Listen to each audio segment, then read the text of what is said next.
Today on Wing It, we are going to be seeing how you can make your very own funky display cubes.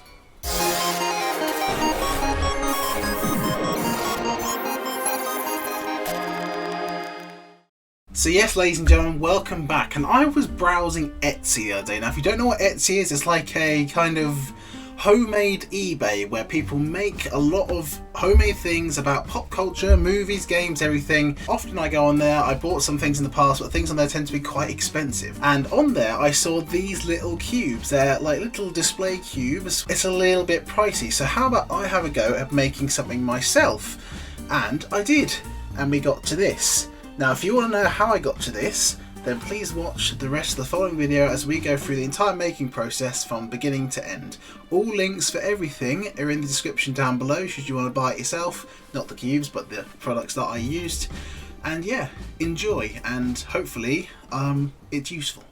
So first things first, it was time to find a giant bit of wood, and a giant bit of wood was what I found. I found this fence post in my shed. It was nothing compared to the small cubes that I want to make, so right there and then my plan changed from small cubes to 3 giant cubes. So I had to cut the wood by hand because I don't actually have a chop saw or a bandsaw or anything like that, so it isn't always possible to get the neatest and straightest cut when cutting by hand, but if you do have to cut by hand, just make sure you draw a line with the square on the top and down the side of the wood, so at least you have a good guide to go by, and any mistakes you do really make can be cleaned up when we sand it, so it's not the end of the world, but just don't be expecting perfection.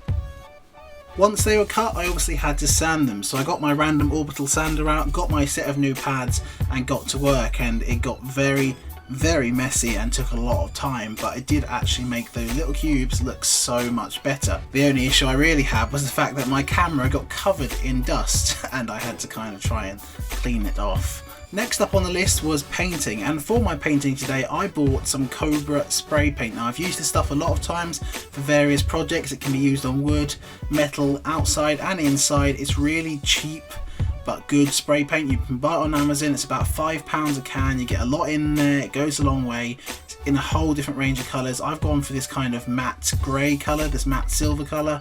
I think that looks the most sort of modern and would work the best with what I have in mind. But it is a really good spray paint, and yeah, I painted all 3 of them. So now we're back in my room and we have the cubes drying there over on the side. They don't take too long to dry. That spray paint goes off pretty quick, but we're going to let it go as hard as possible because as we're going to be sticking things onto it, I don't exactly want it to take the paint back off again. So what I'm going to do now is actually go through the designing process. I'm just going to find a bunch of pictures online of different things, from The Witcher to PlayStation to whatever I want to use, and then I'm going to download them all, get them on PowerPoint into some sort of template, and then I'm going to get ready to print them off when I need to. So the designing is done, and that now means it's time for me to print off the stickers or adhesive or decals or whatever you want to call them. I'm going to print them off on a self-adhesive backing sheet. It's a gloss sort of photo paper but with an adhesive sheet on the back that you just peel off. I decided this was a much easier way than hand painting them on there. I could hand paint them on there, but I don't have the patience or time to do it. They're pretty cheap. They come off Amazon as well. I'll leave links to all these items in the description of this video. So with that, I printed them out on those adhesive sheets and started to cut out my designs, which was probably the most time consuming and tedious part of the whole thing, because there was a lot of little intricate parts to cut out and just repetitive things. However, I had to make sure that I did a good job, because if I didn't, it would look absolutely shit. And so now it's time for us to stick on these decals onto the cubes. Now I've decided that I'm going to try and pick what I call a best side or a best view of the cubes.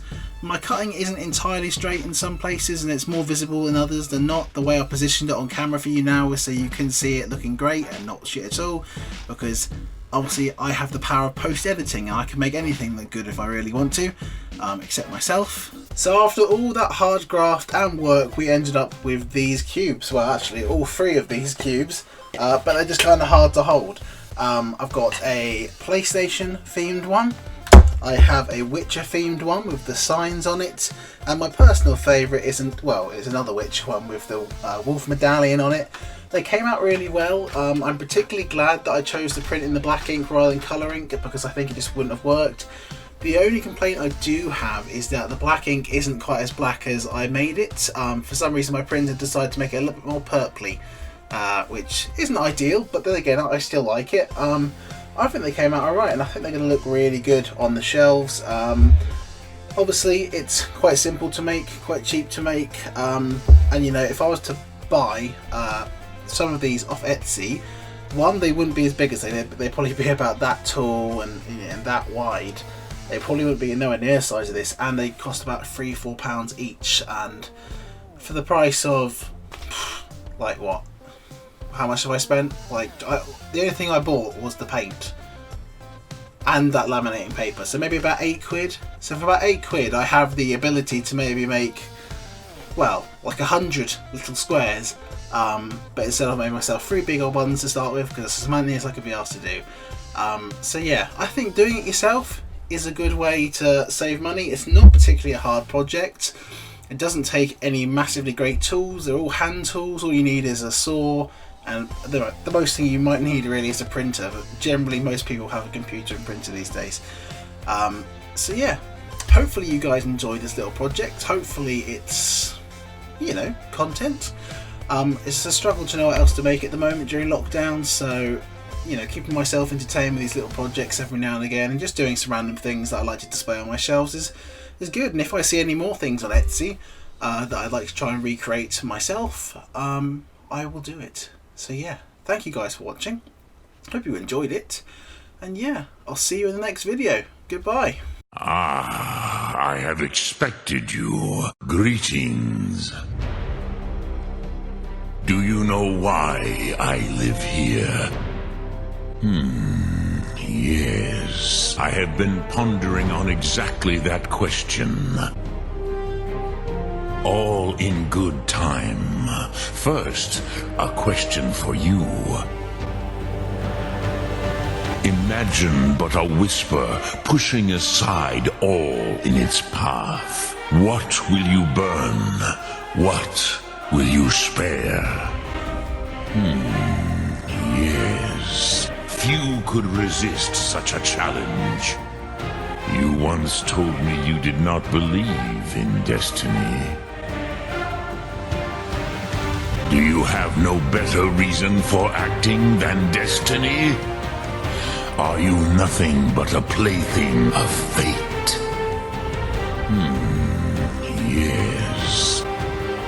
Do not be afraid. Fulfill your destiny. Few could resist such a challenge.